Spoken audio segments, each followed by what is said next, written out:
true. Nervous. Very, very dreadfully nervous I had been and am. But why will you say that I am mad? The disease had sharpened my senses, not destroyed, not dulled them. Above all was the sense of hearing acute. I heard all things in the heaven and in the earth. I heard many things in hell. How, then, am I mad? Hearken and observe how healthily, how calmly I can tell you the whole story. Welcome to Strip Cover Look, where we squeeze the bigger picture out of literature. I am Adrian Ford, and we are here after that intro for a video which will appear in two separate playlists on the channel as part of October. It will be here for the short story discussion playlist, of course, but also in the Edgar Allan Poe playlist, a playlist which is growing in towards the 20s. So here we have the Telltale Heart. We will have a So What Happened portion of the video where we recap it, a Lit Crit portion of the video where we talk about some literary ideas, and finally, a Writer's Corner. I have but one writer's note, but I think it's an important one for anyone who considers themselves a writer and who wants to write things that might affect someone. This is my big book of Poe right here. Everyone, in my opinion, that has been a weird individual for quite some time has a large collection of Poe, but no one bought their own collection of Poe. Someone in your life observed that you were a little bit strange and decided, I don't know what to get this guy for his birthday. Here's a collection of Edgar Allan Poe. So, The Telltale Heart, what happened? We begin with our speaker claiming full sanity. Yes, totally sane, don't you know? But that old man's eye. Such a shame. Really, he was a good guy.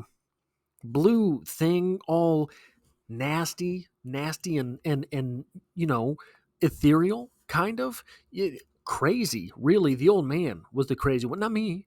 Not the speaker. Not your speaker. Not your humble servant, the speaker. Without me, there's no story. It's the old man. The old man is the crazy one. He's got the crazy eye. Our speaker tells us how he would slowly, calmly, over the course of an hour, sneak into the old man's room in the middle of the night to observe him. Totally the most sane thing. Who hasn't snuck into an old man's room to watch him? I mean, it's just what you do on a Wednesday. Probably, though, what happened is our speaker got a little too comfortable because on the 8th night, the old man, as our speaker sneaks in, is awake and scared, cries out in terror, which makes our speaker feel powerful, right? I mean, that's what you do when you are around scared people. And when our speaker opens his lantern, just a little bit, just to get some light, he's looking directly at that oogly boogly eye. And he becomes furious.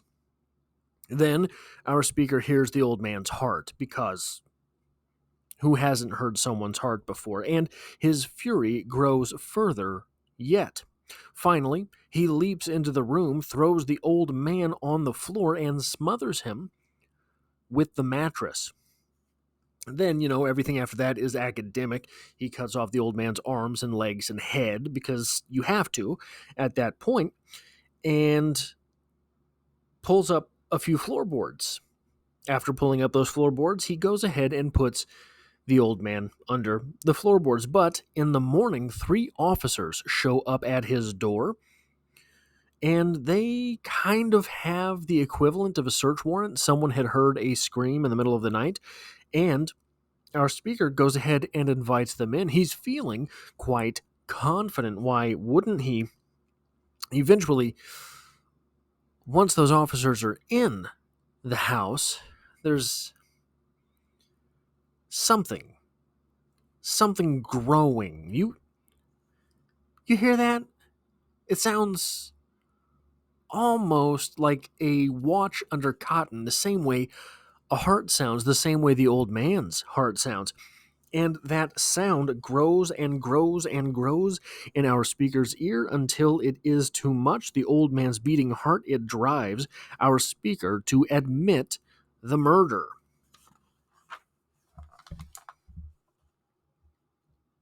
So, what are we talking about when we look at the literary qualities of this story? I think I want to start with a question. Maybe I'm missing something. But is this the first Crazy Doesn't Know It's Crazy short story? Is this the first Crazy Doesn't Know It's Crazy in literature? Surely I'm missing something, but I can't quite remember anything before this with the whole Crazy Doesn't Know It's Crazy motif.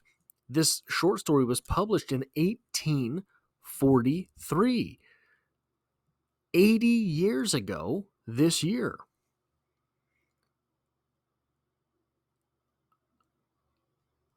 Or wait, 80 years ago? What am I talking about? 100 years would be 1943, 180 years ago. So I'm not 100% sure if this is the first Crazy Doesn't Know It's Crazy short story. But even if it isn't, this short story does Crazy Doesn't Know It's Crazy very, very well. Now I want to talk about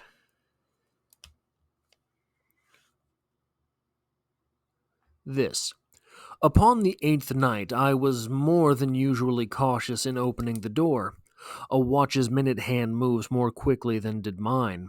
Never before that night had I felt the extent of my own powers, of my sagacity.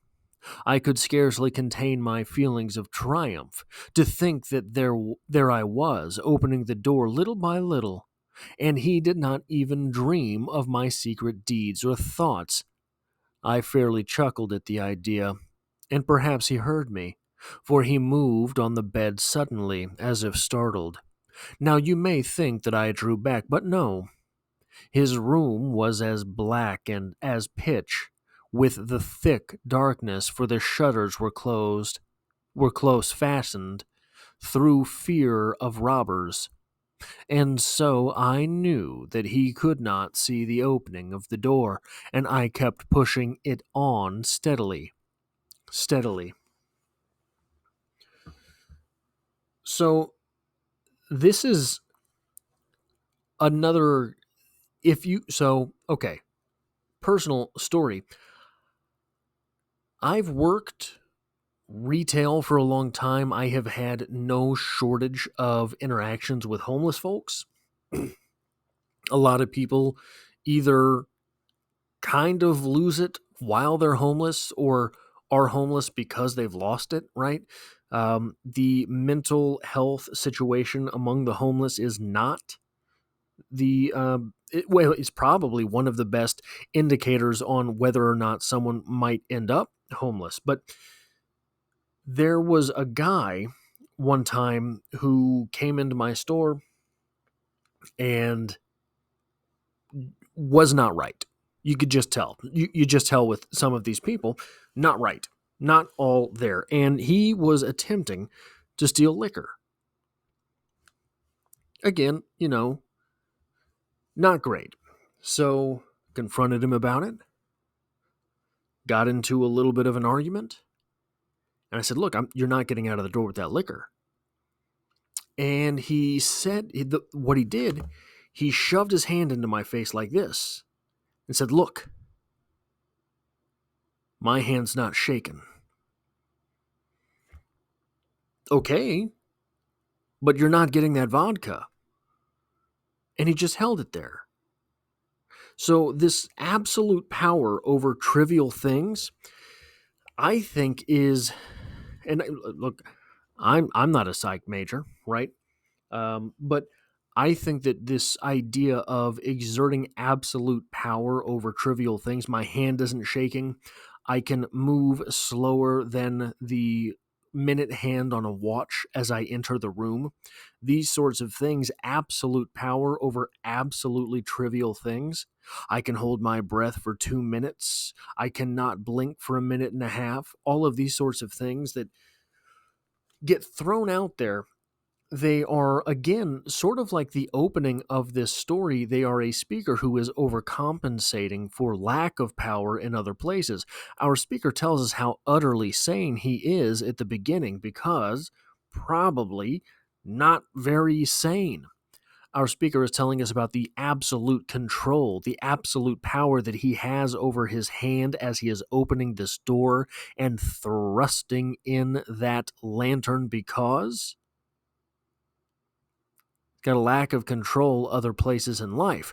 We see that oftentimes in this story. This guy keeps telling us all of these things for absolute positive, surely, and they're overcompensation for things. Later, this is something that really got me because, well, I'll just read the quote first. Presently, I heard a slight groan, and I knew it was the groan of mortal terror. It was not a groan of pain or of grief, oh no. It was the low, stifled sound that arises from the bottom of the soul. When overcharged with awe, I knew the sound well. Many a night, just at midnight, when all the world slept, it has welled up from my own bosom, deepening with its dreadful echo the terrors that distract me. I say I knew it well.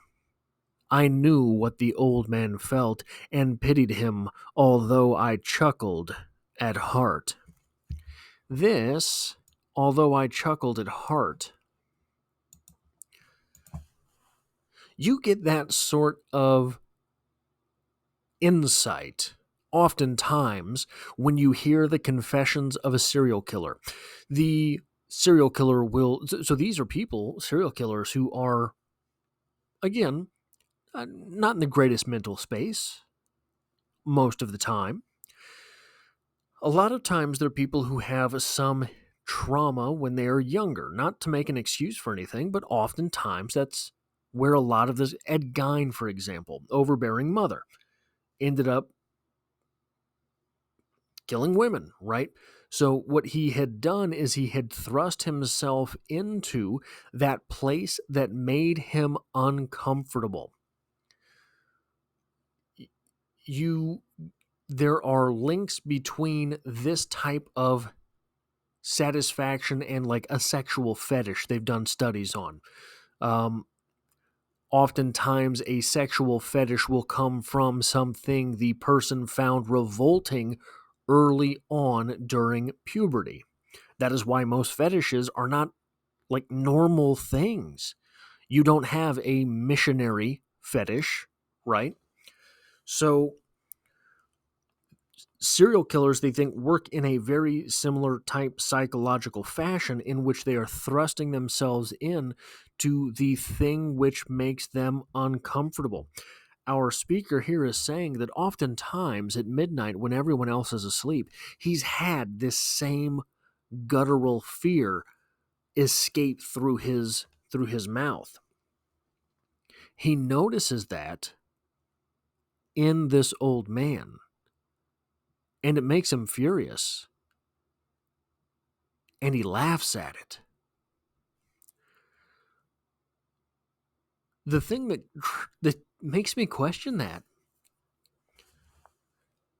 like I said, you get this from the confessions of serial killers. Now, I don't give a whole lot of credence to the whole Edgar Allan Poe is a spooky individual thing. I think he just liked telling these types of stories. But where would he get that insight? Where did he get that insight that this is the type of thing that someone who is driven to murder does? Those are the feelings internalized by someone who is driven to murder through psychopathy, sociopathy, however it is, whatever it is. It's just strange to see that boiling up in literature before. Like, I don't even think the term serial killer was around yet. And here we have Edgar Allan Poe striking these putting these things on paper, these ideas, these feelings, these root causes, perhaps. The final question I have for this short story: we have the feeling overbearing for the sound overbearing for our speaker. That thump thump thump thump thump thump. If we are going to put this into metaphorical terms, that is a guilty conscience rising up. Those officers show up and our speaker knows what it is he has done. He knows that what he has done is not right. Is this a metaphor for a guilty conscience? Is that all that this is? Now, I have but one note for the writer's corner portion of this story. As I said earlier, this short story was published in January 1843. That's 180 years ago. It's genre fiction. I say that not to impugn the piece, but because genre fiction, one of the things that genre fiction involves, as it is not quote-unquote literary fiction, is that you have to do a little bit of world building. In this short story, you have to sell your reader on the fact that your speaker has done this thing, the fact that your speaker does not think he is guilty of anything too bad, and that the world in which your speaker is living sees things like this happen. Otherwise, that scream in the middle of the night would not have drawn any sort of action from the police the next morning. So, that's not a whole lot of world building, but it's still world building that has to be done. This short story is only 2,220 words. Here we are 180 years later talking about a 2,220 word short story. Do your words have that type of power? Can you do something this impressive in so short an order? Can you do it this quickly? This short story is going to be read so long as American letters are read. It's just 2,220 words. It involves world building, the world building involved in genre fiction. There is nothing easy about that. Say what you will about being a hack writer. Say what you will about whether or not Edgar Allan Poe is truly one of the greats. Say what you will about any opinion you have on Edgar Allan Poe in general. But the fact that he wrote something 180 years ago in 2,000, under 2,300 words, that accomplished all of this and still has people talking about it today, that's what you want to do as a writer. How did he pull that off? That is all I have for this video. This is the latest entry in October here on the channel.